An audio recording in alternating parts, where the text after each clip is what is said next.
નમસ્કાર દર્શક મિત્રો, ટીવી18 ન્યૂઝમાં આપનું સ્વાગત છે। જોડા આજે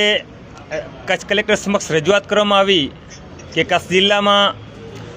જે 5 થી 7 રાજ્યોથી વધારે પ્રવાસી મજદૂરો કામ કરતા હોય છે, ત્યારે ક્યાંકનું ક્યાંક ખાનગી કંપનીઓમાં, ખેતભાગ્ય મજદૂરોમાં, તમામ જગ્યાઓ પર મજદૂરી કામમાં શ્રમિક વર્ગ કામ કરતો હોય છે। ત્યારે આ શ્રમિક વર્ગને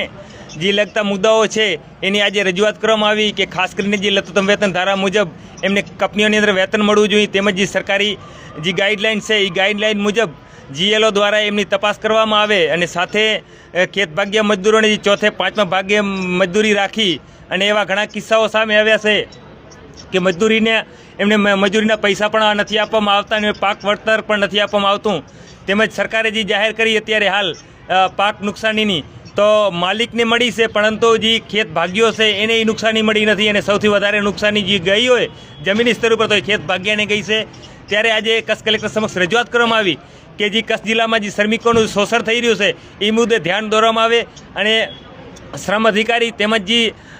લઘુત્તમ વેતન ધારા મુજબ એમને વેતન મળે અને શ્રમ અધિકારી દ્વારા તમામ જગ્યાઓ પર વિઝિટ કરવામાં આવે અને શ્રમિકોના જે કાયદાઓ છે એનું સદંતર પાલન કરવામાં આવે, એ માંગ સાથે આજે કચ્છ કલેક્ટર સમક્ષ રજૂઆત કરવામાં આવી।